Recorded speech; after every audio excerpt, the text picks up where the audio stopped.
ನಿಲ್ಲು, ನಮ್ಮನಿಗೆ ಯಾಕೆ ಬಂದು ಪಾಪಿ? ನನ್ನನ್ನು ಕ್ಷಮಿಸಿ ಬಿಡು ಸತೀಶ. ನನ್ನ ತಂಗಿಯ ಬಾಳು ಹಾಳು ಮಾಡಿ ಮತ್ತೆ ಕ್ಷಮೆ ಕೇಳಲು ಬಂದೇನೋ ಹೇಳಿ. ರೋಷಾಗ್ನಿ, ನಾನು ಯಾರದೋ ಮಾತು ಕೇಳಿ ದುಡುಕಿ ಬಿಟ್ಟೆ.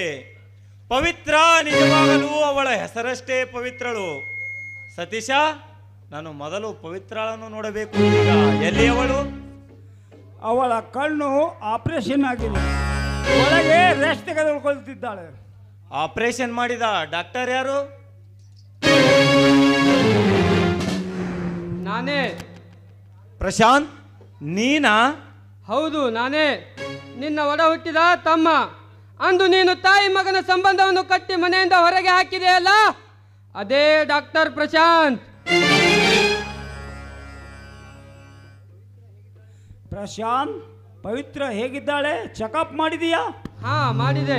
Operation success. ಹಾಗಾದ್ರೆ ಪವಿತ್ರ ನೋಡಬಹುದಾ? ನೋಡಬಹುದು.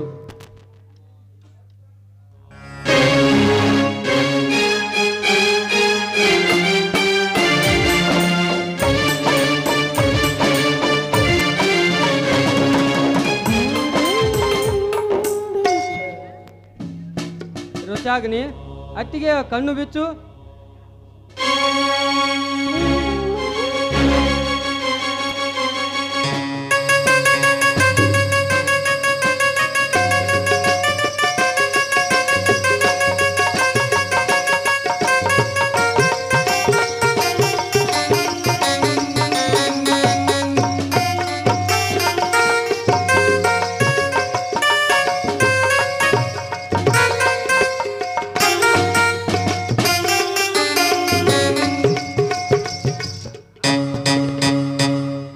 ಅತ್ತಿಗೆ, ನಿಧಾನವಾಗಿ ಕಣ್ಣು ತೆರೆಯಮ್ಮ. ಅಣ್ಣ, ನನ್ನ ಕಣ್ಣುಗಳು ಮೊದಲಿನಂತೆ ಕಾಣ್ತಾ ಇದ್ದಾವಣ್ಣ, ಆದರೂ ತುಂಬ ವಿಚಿತ್ರವಾಗ್ತಾ ಇದೆ. ಪವಿತ್ರ, ನಾನು ಪವಿತ್ರ, ನಿನ್ನ ಪಾಪಿ ಗಂಡ. ಆ ದುಷ್ಟರ ಮಾತು ಕೇಳಿ ನಾನು ಕೆಟ್ಟು ಬಿಟ್ಟೆ. ನನ್ನನ್ನು ಕ್ಷಮಿಸುವಮ್ಮ. ಕ್ಷಮಿಸುವಳು ನಾನಲ್ಲ, ದೇವರಂತ ನಿಮ್ಮ ತಮ್ಮ. ತಮ್ಮ ಶಾಂತ, ಈಗಲಾದರೂ ನನ್ನನ್ನು ಕ್ಷಮಿಸುವೆಯಾ? ಕ್ಷಮಿಸುವೆ ಅಣ್ಣ. ನನ್ನ ಅತ್ತಿಗೆಗೆ ಮತ್ತೆ ಮುತ್ತೈದ ಭಾಗ್ಯ ಕೊಟ್ಟ ಮೇಲೆ.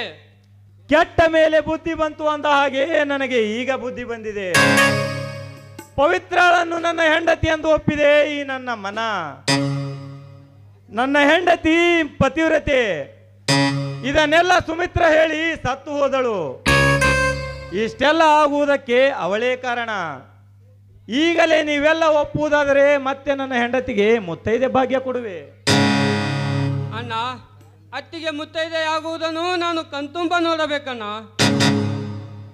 ಹಾಗಾದರೆ ಈಗಲೇ ಹೊಸ ಮಾಂಗಲ್ಯ ಕಟ್ಟಿ ಹೊಸ ಬಾಳು ಕೊಡುವೆ.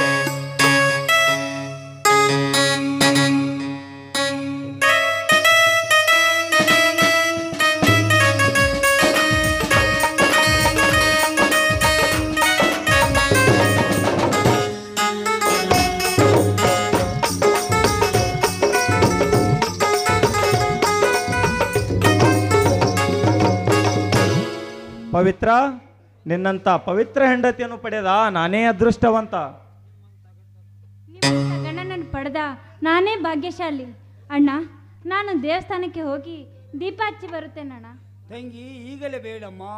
ನಿನ್ನ ಕಣ್ಣು ಆಪರೇಷನ್ ಆಗಿ 2 ದಿವಸ ಸಹಿತ ಆಗಿಲ್ಲ. ಹೊರಗಡೆ ಹೋಗಬಾರ್ದಮ್ಮ. ಅಣ್ಣ, ದೇವರಿಗೆ ಹರಕೆ ಹೊತ್ತಿದ್ದೆ ಅಣ್ಣ. ಹೌದಮ್ಮ, ನಿನ್ನ ಕಣ್ಣು ಆಪರೇಷನ್ ಆಗಿ ಇನ್ನೂ 2 ದಿನನೂ ಆಗಿಲ್ಲ. ನೀನು ರೆಸ್ಟ್ ತೊಳಿಬೇಕಮ್ಮ, ರೆಸ್ಟ್ ತೊಳಿಬೇಕು. ಇಲ್ಲಣ್ಣ, ದೇವರಿಗೆ ಮಾತು ಕೊಟ್ಟಿದ್ದೇನೆ, ಹೋಗಿ ದೀಪ ಹಚ್ಚಿ ಬರುತ್ತೇನಣ್ಣ.